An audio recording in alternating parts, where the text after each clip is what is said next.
Hello again, fellow listeners, and welcome to Feed the Dark podcast. I'm using a toothless ash this episode, good ash, and I'm not wearing a beanie this episode because this is and I'm not wearing a beanie this episode because this is probably the rawest episode I've ever filmed. I just finished a book maybe 3 minutes ago before filming this, so this is my immediate emotions. The book is called The Ruins by Scott Smith.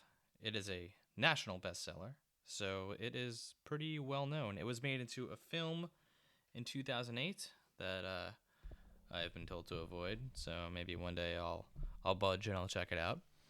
But this is a pretty unique book for me because this is probably the first book I've read in, I don't know, as long as I can remember, that I actually didn't have any idea what it was about before reading it. I didn't even know what the monster was or if there was a monster or anything. So I went into this totally blind, which is very, very unique for me.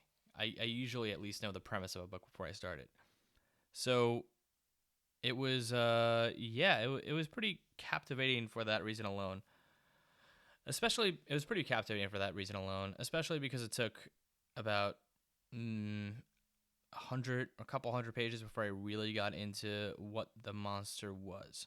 So, if you don't know, this book is about two American couples who know each other from college, who are about to go to grad school, who decide to go on vacation to Mexico, and they meet a very kind German fellow there named Matthias, and his brother went missing shortly before this book began.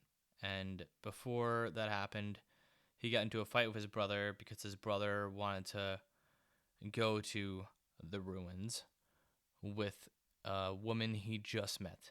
And he hasn't seen him since, and he went missing. So, one member of the American couple, his name is Jeff, who is dating Amy. Jeff decides that it is his moral obligation to bring Amy and the other couple, which is Stacy and Eric, along on this journey to find Matthias' brother. And they also bring a Greek fellow they met along the way named Pablo. And that is where the story begins. If you don't want to know if you don't want to know what the horror is, then tune out now, because I would, as someone who didn't know what this book was about, I would personally tune out now because it is a bit of a surprise. Because it is a bit of a surprise. 3, 2, so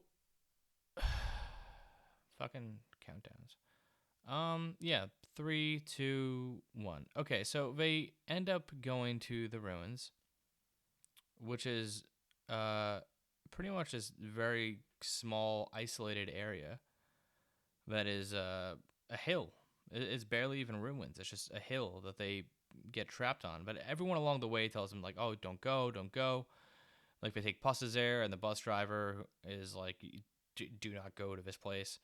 And several other, people in the village tell them not to go. But they eventually, because, whatever, it's a horror story, they go. They find themselves on this hill, looking for Matthias, his brother, and they are trapped there. That there are Mayans who are surrounding them, who won't let them leave. They have bow and arrows towards them, and they one of them has a gun. I think several of them actually have guns, but the main bald man has a gun as well. So they're trapped. They can't leave, and pretty soon you find out that the vines are alive. They have decomposed Matthias' brother entirely to the bone. There is no flesh. They take over Pablo pretty quickly. This is barely even a spoiler because Pablo is the first to go.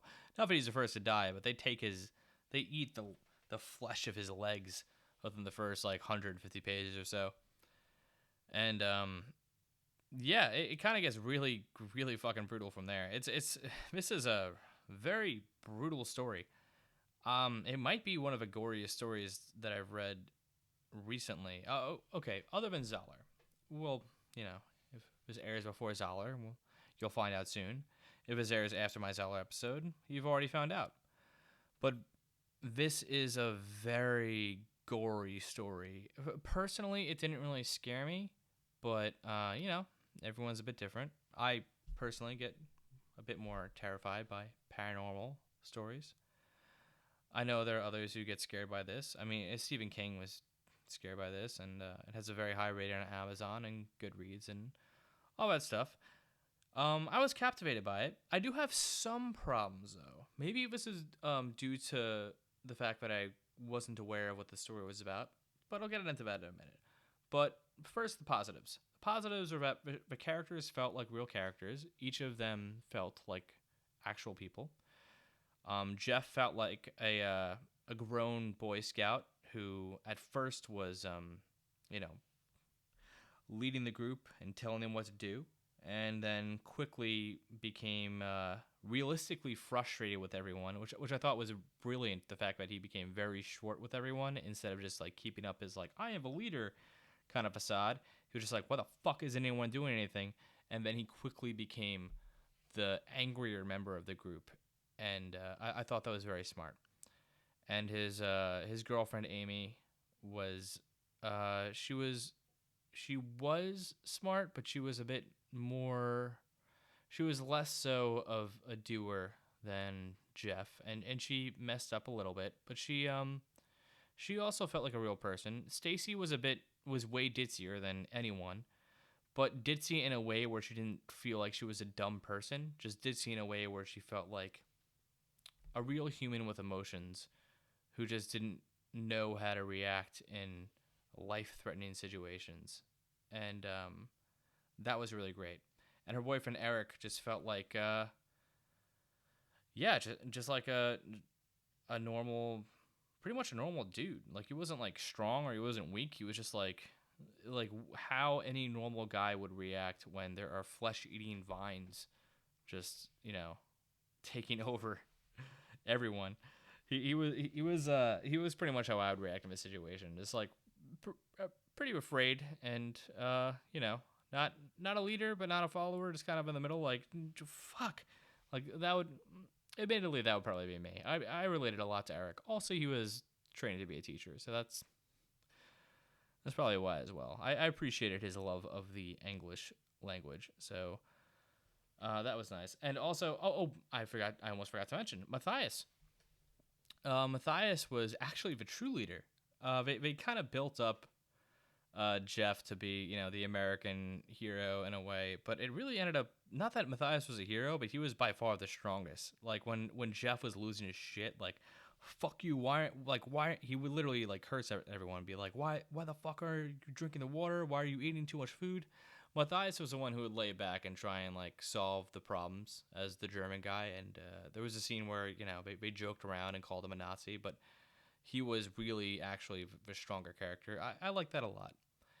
Also, I thought it was I think it's noting that it's worth noting that there was a scene early on or there was a scene in the middle where they kind of played a game being like, oh, this is a movie, then this character would die first and this character would die next, and none of that happened. And basically the opposite happened, and I thought that was really wise. And I mean, it was a bit, it was a bit meta, but it was also it was a cool way to write it. I really dug it.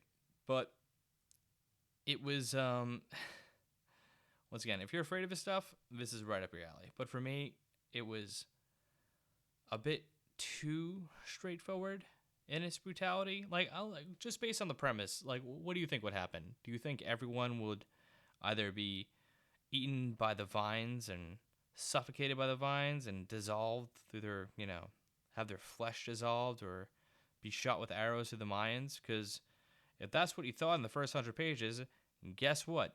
You are correct.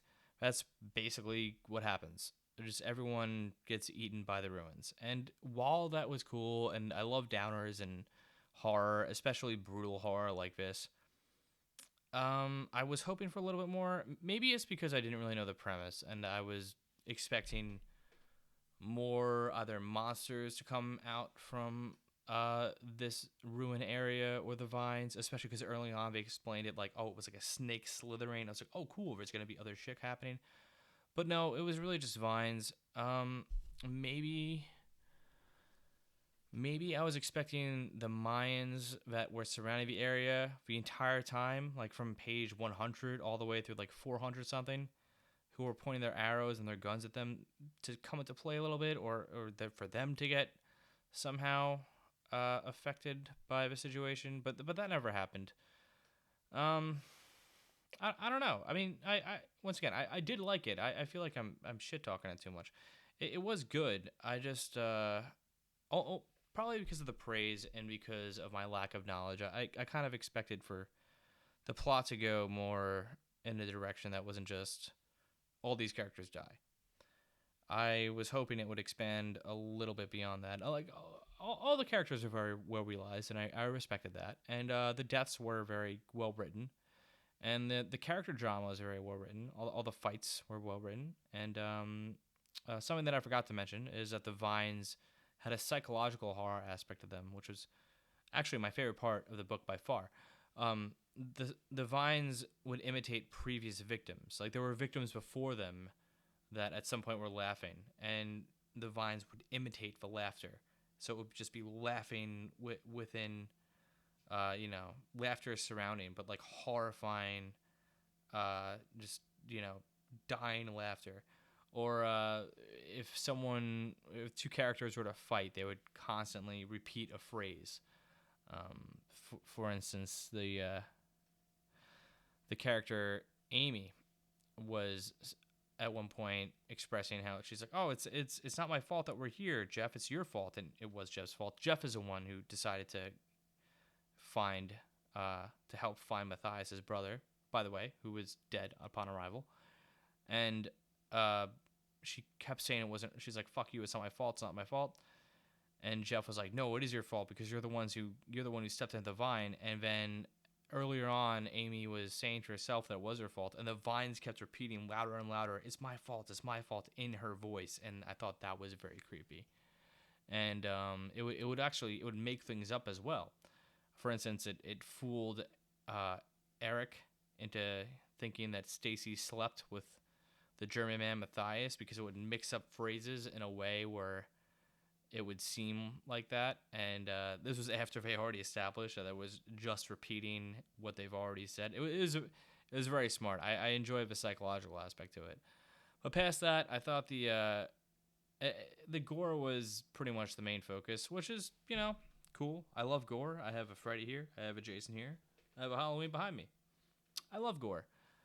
But this was fucking sad. I mean, this was just watching like a group of six nice people just getting torn apart, and that was kind of it.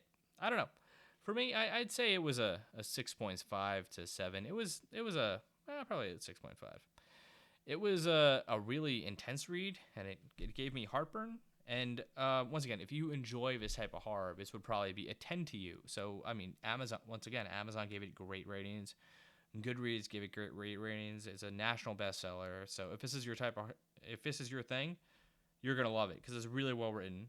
And I was captivated the whole time. I was drawn into the story. I wanted to know what happened next. But it just wasn't my type of story. My takeaway is that I wished the story expanded a bit more with either the Mayans or the plant monsters beyond the vines. And I wished that it sort of grabbed me in a way that was a bit more unexpected other than just who died first. But yeah, that was The Ruins by Scott Smith. So that was The Ruins by Scott Smith. Thank you so much for tuning in. I'm still terribly just sad and disturbed. Ugh. God, I gotta read like Beetlejuice. Ugh. Gotta read I don't know, gotta watch Nightmare Before Christmas or something after this. This kind of hurt my heart a little bit.